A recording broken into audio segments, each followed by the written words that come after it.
Okay, guys, we've got a couple of minutes after here, so we're going to get started. Wanted to formally introduce myself. My name is John Kuttin, and I wanted to thank everybody for joining us today. I also have with me, who's going to help me run today's presentation, Eric Deepkoff, who's one of the vice presidents here at Kuttin Consulting Group.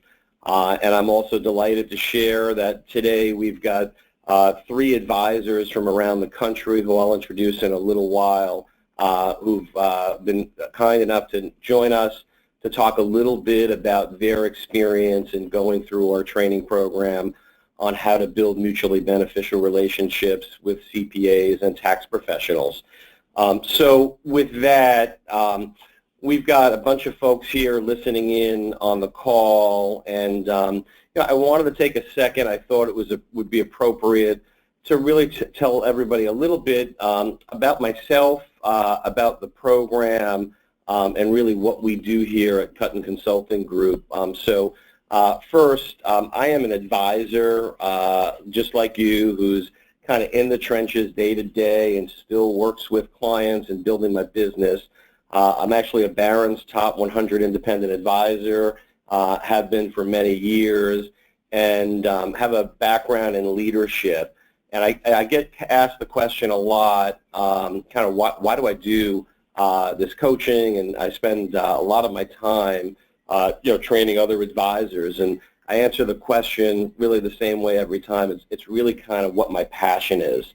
So I get a lot more personal satisfaction out of helping advisors and sort of the intrinsic benefit and feeling that you get when you help someone else build their business and be able to replicate something that you've done in your own practice. So we've built our business, like a lot of advisors in a lot of different ways. But when I look back at all the things that I've done since 1994, which is when I started in the business, I can't, in my mind, come up with anything that I've ever done from a marketing perspective and how to build the business perspective that's been more valuable than building relationships with accounting firms. So what I did is, after doing that for many years, and Eric, who now really is my right hand in teaching the program, was my COO as I was building these relationships in my practice, and kind of traveled around with me and kind of helped me come up with what today is our system.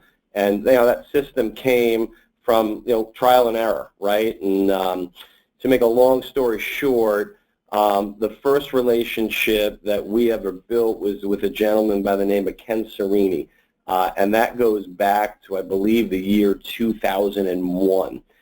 And Ken is now a coach on our team that actually helps us with our coaching program and helps teach a part of the program and is available to all the advisors that we coach.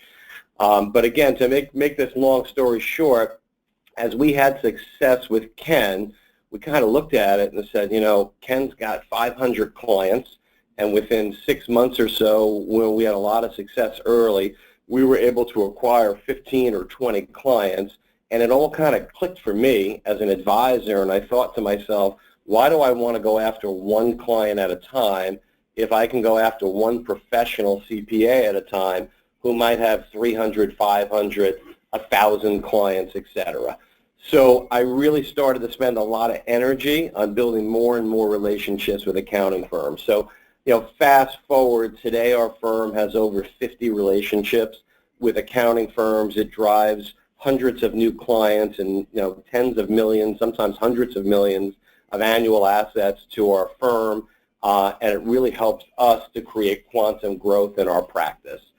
So back in roughly 2008, I believe it was, we started to teach advisors. I actually got asked to help with a pilot program at a broker-dealer, and I kind of just showed up with Ken Serini, and we stood in front of a group of about 40 advisors or so with really no material, no agenda, and just kind of spoke about what we did. And the advisors loved it. The leadership team that invited us to speak loved it, and we were asked to do a lot of different presentations around the country. And that kind of forced us to create this program that now comes with a 100-page manual and scripts and webinars and systems and process and structure. So I wanted to give everyone a little bit of a history of that, and it's something that today we're really proud of, and what we believe is, and what we've seen from our experiences when we invite an advisor that chooses to go through our program and they engage, it's literally 99% of the time the advisor is successful if they engage. So really what we've built is a program that's repeatable anywhere in the country if you simply follow the system, right? So what I've found as an advisor and coach is CPAs and tax professionals and financial advisors really kind of speak a different language, and lots of advisors have a hard time building relationships that actually become productive, right?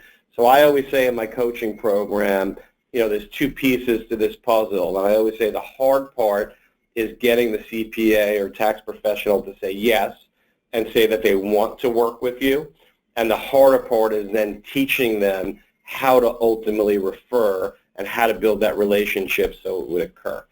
So I wanted to give everyone a little background. We're very proud of our program, and over the years, one of the things that we've always been asked is for references, right? So as advisors interview us and we interview them as they consider joining our program and we consider taking them on as a coaching client, almost always an advisor asks for a reference. So while I might not be the sharpest tool in the shed, I came to the conclusion finally that it would be a really good idea to invite some advisors who've gone through our program, who can share with the audience today really what their experience has been, and what it's been like to go through our coaching program, the good, the bad, and the ugly. So with that, what I'd like to do is introduce briefly the speakers that we have today, who I again want to thank for taking the time out of their busy schedule to join us,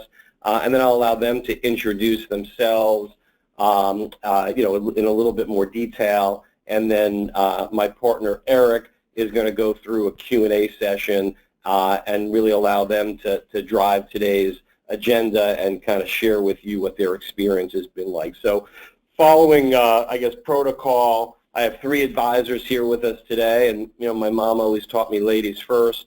So we have Ivy Peterson. Ivy is an independent advisor out in New York with Ameriprise Financial. I've also have with us today Vladi Krubik, who Vladi is in New Jersey, and he is an independent advisor as well with LPL Financial. And then last but not least, we have Robert Aiken. Robert is down in North Carolina, and he is with Raymond James as a broker-dealer. So with that, what I wanted to do is, again, thank these three folks for helping us out today, and I'm going to turn things over to Eric, who's going to kind of guide us through a Q&A session. And I briefly mentioned Eric before. Eric is really kind of like the main guy who really provides the day-to-day oversight, along with a couple of other coaches in our program as well, and really helps advisors build mutually beneficial relationships and really kind of helps troubleshoot the issues as advisors come through our program. So he's an amazing resource and somebody who's been really helpful in my own personal practice for years before we put him full-time on the coaching program and building the relationships that we have. So with that, I'm going to briefly turn things over to Eric Dekoff. John, thank you very much for that introduction. Before I introduce Ivy, I just wanted to again just thank our panelists, Ivy, Vladi, and Robert, for taking the time out of your busy practice to just jump on the line and share your thoughts and experience in working with our program. One of the things that I still appreciate, and one of the things that got me into this business is as most advisors, I wanted to help retail clients. And through this journey with John, I now help advisors build and grow their businesses. But at the end of the day, I still believe having the CPA and advisor work together, I still believe that at the end of the day, we're still delivering better advice to retail clients while helping two professionals grow their practice. So that's something that I really appreciate, and it excites me to have you guys on the line. I've enjoyed working with all of you throughout our engagements, and one of the best confirmations is just hearing the success that each one of you have been able to achieve. So without further ado, I'd like to first introduce Ivy Peterson. Ivy, I will let you kind of introduce yourself a little bit in more detail. Oh, hi, thanks, guys. So I've been with Ameriprise approaching my 15th year. It's the only company I've been affiliated with. We manage roughly 100 million assets for about 300 households. My team consists of 4 people that are in the office, 3 advisors, including myself, and an office manager. 72% of the production is done by me. The other remaining is done by the other 2 advisors. So I'm still looking to help grow their practices. As far as my methods for growing my practice, were really just primarily through referral. And what I noticed is that they just weren't coming in, referral from existing clients. They weren't coming in as steady enough. So when I first heard about John's and team's consulting program, I thought and seeing John's success, firsthand from being at the same firm, I just thought this is something I have to do. So I think it was 2 years ago, guys, I think so, that we decided to engage, and I really just followed the program to a T. So we brought in an intern. The intern followed the process. Then I had my husband was working in the firm, and that didn't work out. But anyways, he was the one leading the meeting 1, and then it would revert back to me for meeting 2, and then it was my job to continue to grow the relationship. So I'm not sure how far you guys want me to go into just like, what it was exactly that we did, but again, I can't say enough about the process. And one of the things that I always say, especially if I'm at another conference that's in another state, I said, if I could do it and I'm in the Kuttin Consulting Group's backyard, there's no reason that anybody else in the country can't have massive success with this. Awesome. Thanks, Ivy. You know what, Robert, if you don't mind, Robert, I'm going to go to you. So we have roughly $300 million under management. Our revenues running around 2.3 to 2.5. Like most of you, we depend on referrals as a primary source of new clients, but we also do some active marketing through seminars and such. My entire career, at some point or another, I have been told I need to seek centers of influence, but no one has ever explained to me how exactly to go about doing that. So that was kind of the refreshing part of the whole Kuttin system, was they tell you exactly how to go about doing that. And the information you get regarding how a CPA thinks and what they think about you is very, very helpful, because it kind of teaches you the approach that has proven to work for them. So I'm a fan at this point in the game. I have recruited approximately 6 CPA real relationships that cumulatively have over 5,000 tax clients. So there's a big pool to swim in there for a while, and in the meantime, I'll continue to try to bring new people on. Any other pieces of information at this time? No, that's perfect. Thanks for that, Robert. Vladi, how about yourself? Can you take a minute and tell us a little bit about yourself? Of course, absolutely. So my name is Vladi Krubic. I joined and got into the industry about 15 years ago. We joined into John's program, I believe it was summer or fall of 2011, so we've been working with you guys for probably close to just about 5-6 years now. And a few years ago, we switched over to LPL to start our own RIA. We manage about $150 million, we meaning myself and my partner Tony, and we have 3 full-time assistants within the practice. And we've benefited significantly from the program. I think year to date, we're probably close to about $20 million in assets through the CPA relationships. We've built out 6 CPA relationships over the first 2.5, 3 years that we were following the program to the T. 3 of the CPAs are in a revenue sharing arrangement, and 3 CPAs just provide us steady referrals. Unfortunately, we kind of got a little lazy, and in the last 2 years haven't done much to continue to build upon the CPA program. But now that we've done and made some changes in our practice, we're going to engage back into it. Awesome, thank you. And I'm going to go back, I guess, we'll go back to you, Ivy. And you guys did a nice job describing your practices. Ivy, maybe you can kind of tell the group a little bit about really how you grew your business prior to really starting to focus on building relationships with accounting firms, and kind of what the success was and how that started to impact your business. Right. Yeah, so as I mentioned before, it's really just through existing client referrals, which again, I think one of the things that you guys had specifically said is a client referral is great, and normally we think like hangs out with like. So if you have $1 million client, you think naturally their friends would be, but that's not, we all know that's not necessarily the case. And it was something I remember that John saying in a focus group or something that, again, clients from your existing, referrals from your existing clients are great, but they don't know what their friend's financial situation look like. So who best to get referrals from but their CPA, who knows exactly what their financial situation looks like and is usually their most trusted professional. So that's really what turned on the switch in my head. It made so much sense. And that's where, again, I said this is just something I have to engage in. And I already knew John had like the market share pretty much cornered in our area, but I said, what the heck, let me give it a shot.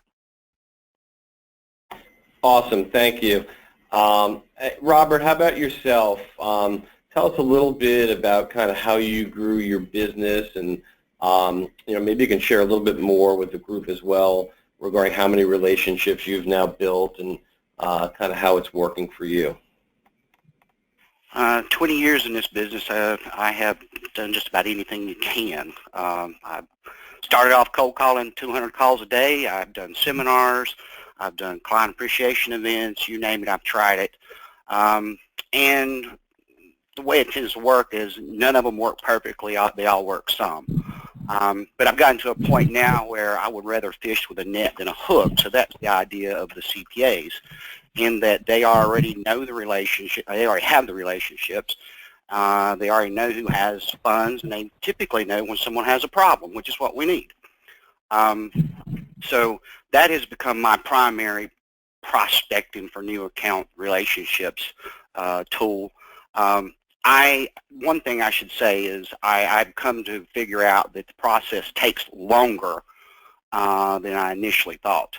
I'm sure you can find CPAs who will jump in the boat real quickly with you, but I focused on more established practices, people who have been in the business for a while, had large practices, and the positive of that is they have large clients. The negative of that is they're not hungry. So they're not going to typically just come rushing in because you have a new possible revenue source for them. But dripping on them like you would any good prospect has started to pay dividends. I'll share a quick story that kind of made me my New Year's Eve. I was actually working the Friday before New Year's Eve, and I stepped outside because it was a beautiful day. And as I stepped outside, one of my CPA that I'd been working on was walking in the door. We talked for a moment. He reached in his back pocket and he pulled out his statement, which was $1 million, and wanted to transfer that to me. We came in, sat down, and we have agreed that he's going to come on the system, and we will start doing some marketing and such after tax season. So that was a pleasant thing. And this was just a guy I had continued to drip on. So that's one big thing. It really does take or my experience was it takes a lot longer than you think, but you know, it is proving to be very, very helpful. In the last 3 months, I know we've gotten over $10 million worth of referrals. So there is certainly a lot of potential there. Awesome. Thank you. That's a good way to end the year. And, you know, I think, you know, Robert brings up a great point. You know, there are, again, we've got a system and a process that works. And what we find is that advisors kind of tweak it to their own needs, right? So I think, and Robert, you let me know if I'm speaking out of turn a little, but I think Robert really targets in his business kind of a higher net worth clientele and really targets, I think it's that million or better or 500,000 or better only client base, where other advisors, you know, play in that kind of mass affluent space, that 100,000 to 3 million market. Would that be accurate, would you say, Robert? Yes, we tend to migrate towards the larger clients. In fact, one of the CPA relationships, I have a client that has $26 million with me, and this is his CPA, and he said, well, I think you would be best served with some of our larger clients, which, you know, I won't kick $500,000 out, trust me, but it was nice to hear him say that, and that's because he knows some of the relationships I already have. Great, great. Hey, Vladi, what would you say the typical type of client that your firm is attracting from CPAs from a, you know, from a size perspective? Sure. Great question. So I mentioned we have about 6 CPAs that we work with. 3 are in the revenue sharing and 3 are not. The advisors who are in the revenue sharing relationship, or excuse me, the CPAs in the revenue sharing relationship, they're typically referring higher net worth clients. I would say the average case size is around $1 million. You know, we have clients ranging between 750,000 to 3 million being generated from those relationships. The CPAs who are not in the revenue sharing arrangement and are just providing us a steady source of referrals, their clients typically average around 250,000 in assets. Gotcha. Awesome. Awesome. Ivy, how about yourself? Yeah, I would absolutely agree. It's definitely more upmarket. I was looking at my numbers this morning, and we got 11.3 million from 8 clients. You know, so the average client that's coming from by way of your CPA is going to have a higher net worth, or at least a higher amount of investable assets than maybe the typical referral. Excellent, thanks. And you know, I'll just ask you guys for, I'm going to ask a quick question. I just want a percentage back. I'll ask you first, Ivy. What percentage of the referrals that you sit down with from a CPA or accountant would you say ultimately become a client? So far, it's been 100%. You know, I won't say that I've been getting like maybe as many referrals as some of the other gentlemen, but any client that is referred, you know, even after you go through your initial meeting, I mean, a lot of times at the end, they say, well, you know, we're already going with you because, you know, so-and-so recommended, our CPA recommended you. So it's just, you know, that much stronger of a first meeting than anything else. Yeah, 100% sounds pretty good. How about, Robert, how about yourself? What percentage for you, roughly? I would say it's changing over time. Initially, the CPAs, you have to train them. They are not salesmen by nature, and they don't really know what to look for. So initially, they may give you a referral that's not really a referral. But as you kind of do the training process with them, you teach them what to look for, you teach them how to give a strong referral, then you start closing on that 80, 90, 100% range, has been my experience. Initially, it's pretty hit and miss, but it's training is all it is. Well said. Vladi, what's your experience been? I would agree with the other 2 panelists. The conversion ratios are very, very high. I would say 9 out of 10 referrals become clients. I think we've probably generated about 20, 25 clients over the 3 years we've very heavily focused on the program. And I can think of maybe 2 meetings that decided not to become clients, but I have to believe that in those cases, they probably wouldn't be clients one way or another. They just weren't a good fit for our practice. Got it. Makes sense. And, Vladi, I'll stick with you for a minute. Question I would have for you is, what would you say the biggest misconception that advisors have, or maybe even that you had before going through the program, about working with tax professionals and CPAs? What do you think the biggest misconception advisors have is? Oh, good question. I mean, we jumped right in. We bought everything that you guys were telling us, so we were 100% on board. But if I was to take a guess, I would think that the misconception is the CPAs are as knowledgeable as we are, and they're not. The CPAs are great at what they do. They're amazing at the tax work they do, but they're terrible at investment and financial planning. We've come across situations where we're educating the accountants on retirement plans and how SEP IRAs and simple IRAs work. So they definitely don't have the type of knowledge base that we do, and more importantly, the broad knowledge base on all the different aspects of financial planning around estate planning, insurance, asset management, and so forth. I think Robert had mentioned that he converted some of his CPAs into clients. We have as well. Several of our CPAs have become our clients and transferred all of their assets to us. So I think that's probably a misconception that the CPAs are all-knowing, and they're not. Agree, and thanks for that. Ivy, how about you? Would there be, what you think is a typical misconception maybe that you had or other advisors might have listening in? I think the typical misconception, and I've explained this before, is that people think this is going to happen quick. And, my analogy is, look, you don't marry your one-night stand in most cases. So, look, you got to spend the time, you got to invest the time, and like any good relationship, you need something to build on. So for us, I think I've said it before, where, from the first call that was ever made by our intern to the first significant client, it was exactly 1 year later.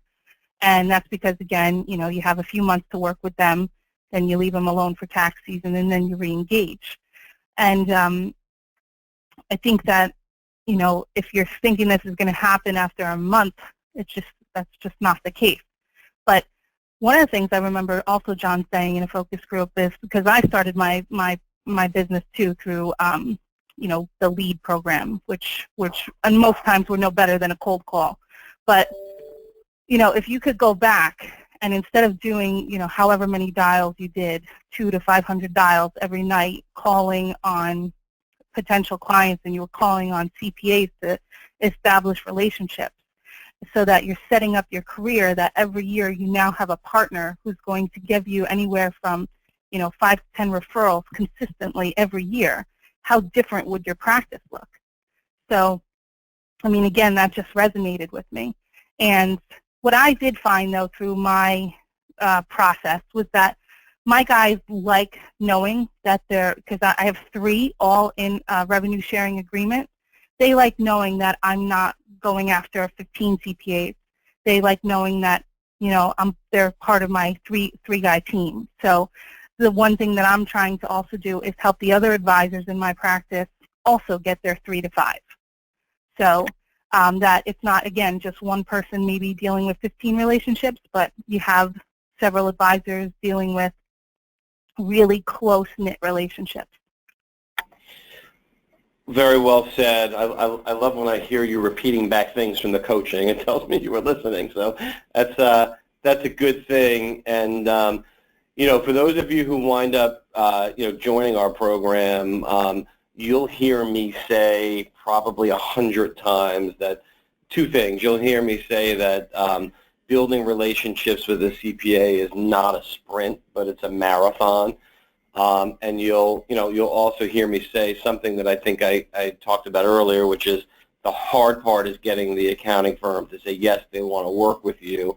The harder part is then leading them to ultimately get referrals, right? So I think Ivy spelled it out really well. And when you start to think about how to build a business, right? There's lots of us. I bet you I'd be comfortable with 95% of the people listening in right now managing my own portfolio personally, right? So it's not that hard to be a good financial advisor, right? We've all been educated and gone through training, right, on how to manage a portfolio and tax planning and estate planning, et cetera, right? The hard part in our business is bringing in what I call flows, right? How do you bring new clients in the front door?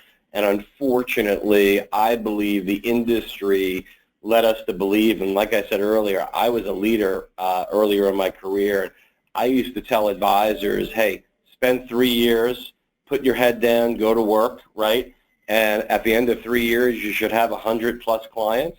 And then you don't need to work so hard, and you'll get referrals, and people will retire and get inheritances and all that kind of good stuff. And you know what? It's a lie in the industry, right? It doesn't happen that way. There's very few advisors that are driving 20, 30, 40, 50 in-segment clients or more from referrals from their existing clients. So if we could put a system in place, like Ivy said, where you have 2, 3, or 4 accounting firms referring 10 clients, 8 clients a year to you, your client acquisition is no longer a struggle, right? Now we just have to be good advisors as business walks through the door. So thanks for that, Ivy. I think that was extremely well said. Hey, Robert, I'm going to move over to you, and I guess the question I'd ask you is, why do you think, if there was one reason, what do you think the one reason would be that most advisors aren't successful in working with accounting firms and tax professionals? I would think the primary reason is discipline. Like any marketing project or diet you start or exercise program, you have to actually do the darn thing. So I would guess that's the biggest issue. But getting past that, it's really truly, I think, learning how the CPA thinks and not charging. You're not talking to another broker. We are different characters, absolutely different characters. So figuring out how they think, what they need to be successful, training them to be successful, because they need a little taste of success too. I think those are the biggest issues. Awesome. Well said. How about you, Vladi? Would you add anything to that? Is there anything in particular, or any particular reason you think advisors are not so successful? Because we hear it every day, obviously, guys, right? We work with accountants, and I hear all the time. We work with, I have an accountant. I gave them 3 referrals. They never gave me any back, and it just doesn't work, right? So, what would you share with us, Vladi? I think Ivy and Robert hit the nail on the head. I think it's discipline and it's commitment, and it is somewhat labor intensive in the beginning to build the relationships. I believe in our first 12 months, we met with 30 to 40 CPAs for an initial meeting.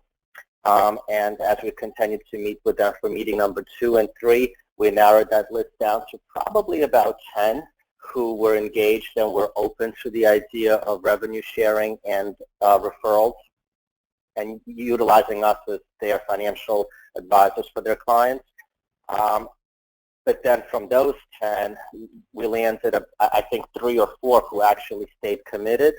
And a part of that is obviously not everyone that you're going to meet with is going to end up forming a relationship with you, but I think a part of it is also the discipline that I and my partner had in continuing to meet and continuing to follow up with CPAs who don't seem as 100% engaged as we expect them to or we want them to, and possibly us letting people go maybe a little too soon, or not seeing potential in a particular CPA right off the bat and saying, you know what, we're not sure if he's appropriate or she's appropriate for us, or maybe the office is a little too far away and it's too far to drive, or we don't like that person's personality. So I think you have to truly be committed, and you have to just be fully engaged. Excellent. Thank you. Well said, as always. What I heard you saying in there, I guess, is it's about the consistency and the follow-through. So it sounds like advisors may just give up too soon and not necessarily have that patience to continue to build the relationship. Ivy had said something before. She talked about kind of, the process of getting married, and I talk a little bit about dating in my training program, right? And there's a courting period, right, when you date someone, and kind of through that process you get to know each other a lot better. And here's how I look at it. If you're proud of what you've built in your financial planning practice, as you build a relationship with the accountant, if you know you're a good quality person, you do a great job for your clients, you run a great practice, the reality is as you continue to meet consistently with the accounting firm or the managing partner, as an example, of the accounting firm, what's going to happen over time is you're going to start to like and trust each other. And at the end of the day, from my perspective, all this is about, this entire process, it's about trust. That's what it's about. CPAs will not refer to you, clearly won't get into a revenue sharing agreement with someone that they don't trust. And with that in mind, I know you guys know the answer to this, but I just want to kind of ask the question. I think I'll go to Robert for this one. I'm trying to kind of keep you guys in order. Hey, Robert, what do you believe CPAs and accountants think of our industry of financial advisors? What I've gotten from the discussions is a lot of them have seen Wolf of Wall Street too many times, or just Wall Street too many times, and we've gotten a lot of bad press over the last few years. So they view us as the money sharks. They view us as the guys who are going to do whatever it takes to make a nickel. But they also understand that we are a very necessary part of their client's financial picture. So as I was explaining to these people, I was like, you do the due diligence. You check out the brokers. You spend the time looking at how I run my business. And then you can provide the service of giving the referral to your client. Because clients don't do that. They won't do the due diligence. And so I think we come off initially pretty negative. That's the reason I enjoyed John's training on how they view us, because they gave me an opportunity to kind of not come in and talk about how much money they're going to make or how we're going to do. It's all about building the relationship. I agree with the marriage idea and all that other stuff.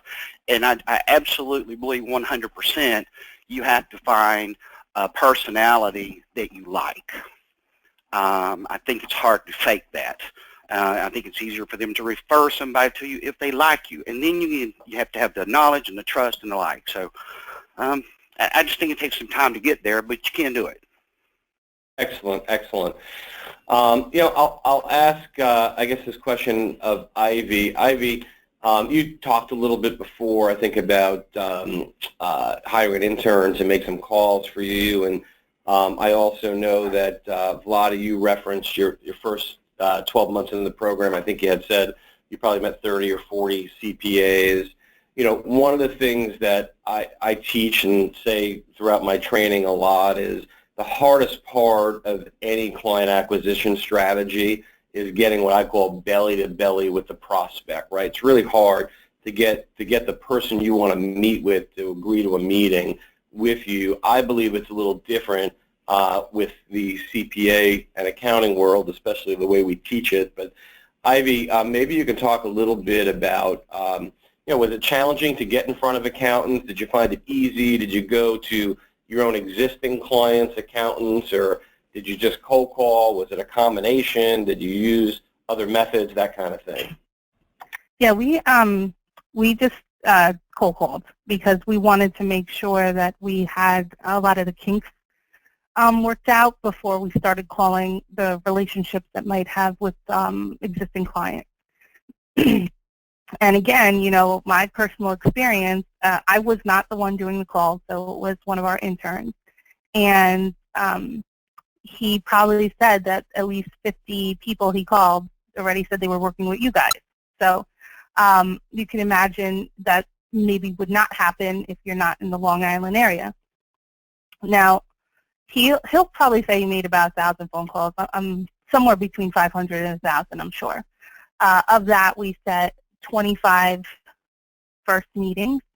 Of that, 12, I believe, we invited back for meeting 2.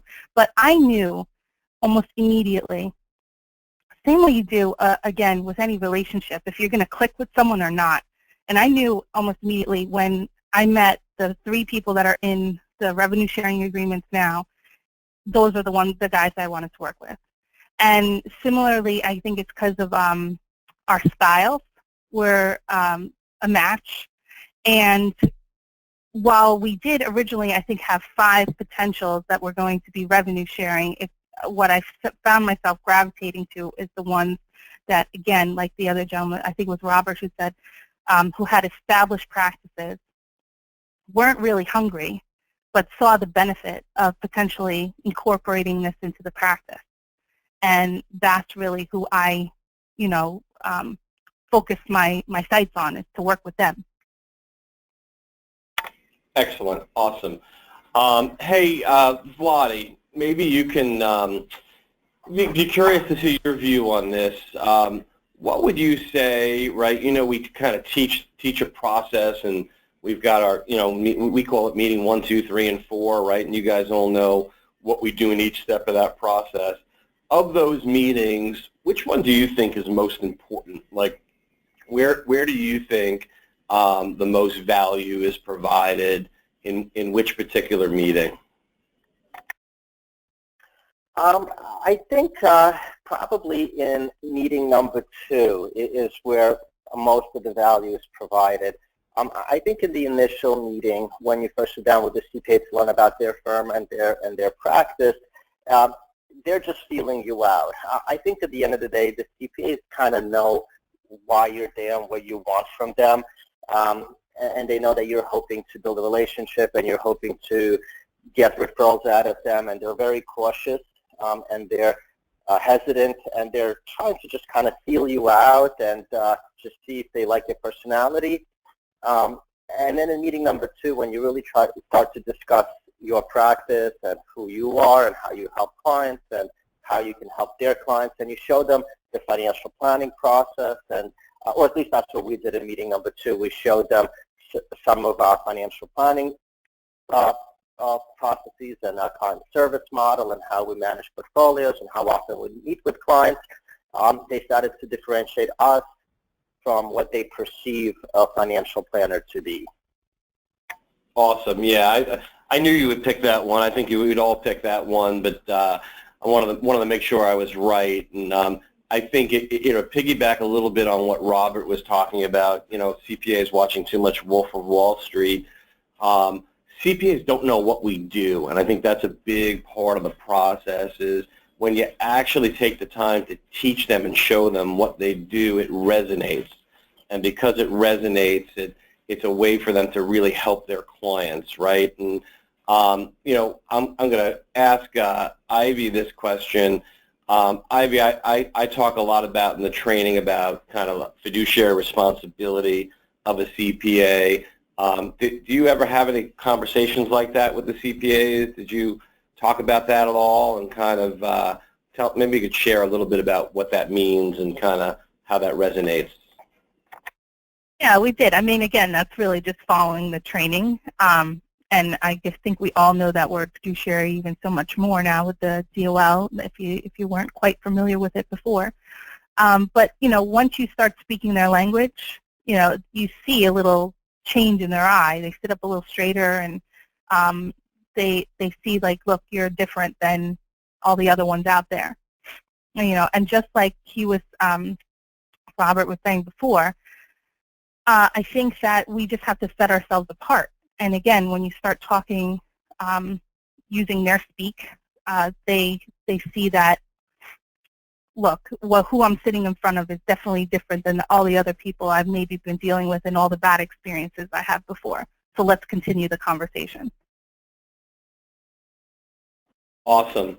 Hey, Robert, I know you had attended one of our roundtable sessions and that Ken Cerini and I conduct, and you might have had some of your CPAs also on calls that Ken and I do for the CPAs. Maybe you can talk a little bit about kind of how that may have influenced the relationship and sort of like what that whole day was like.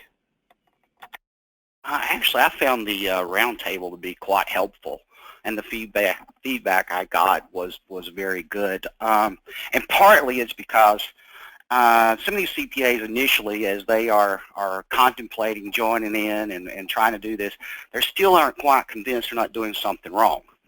So I found that the calls with Ken Cerini were excellent because this is one of their people saying, this is okay, you're doing a good thing, and it does work. So that I found particularly helpful. And the fact that he was also up there at the round table, so then they can see this is a living, breathing person, that was very helpful. The round table itself, it's a day presentation, kind of like when you go to Long Island for the initial one. And it's nice to see other CPAs sitting in the room because as they ask questions, the person you brought with you is getting things answered that perhaps they didn't know they needed to know or that they just hadn't got around to asking yet. So I found it very helpful that during the lunches and the little breaks, they have an opportunity to talk to each other. And they can kind of get a feel for various things that's worked. Some of those folks that we were talking with had been doing seminars and they had 50 people there, but the problem was with 50 people, there's too many for you to really network with during the presentation. So, there's a little bit of a sharing knowledge kind of thing there. But I absolutely thought it was worthwhile. The gentleman I took with me on this last one, he felt really good about the concept, and we have gone forward with our relationship quite a bit since then.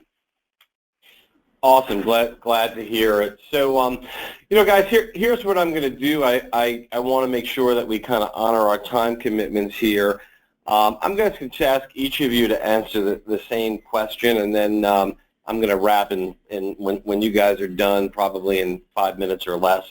So I'll stick with the theme of ladies first. Ivy, if you could just kind of share with the group an overview of your overall experience with the coaching that you received, and I guess how you view that as an investment that you made into your business. So I think, like with any coaching relationship, you have to engage and you have to follow through. So, I mean, I had nothing but a great experience with you guys. I think you know that. The program, again, laid out in front of you. Just following it, being able to call you if I had a question or send you an email or whatever, and even just off the cuff, you were able to like help me in certain instances. I said, okay, here's the situation. I'm about to go to this appointment. Here are some of the objections I've gotten in the past. What are some things that you guys can, how would you handle this? And I think that was really instrumental and helpful because then you get I specifically remember one meeting where I met with the accountant and we were able to overcome the roadblock. And he's actually the one who got fully licensed. So, it's things like that. It's not just this one-time interaction and then good luck. It's, okay, here are some of the things that I experienced. Where would you go now?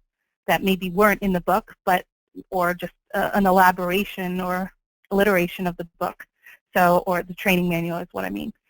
So, again, I have nothing but positive things to say. And if you're thinking about doing this, stop thinking about it and just do it. I mean, what's the worst thing that could happen is that you learn a new skill, you meet some new people.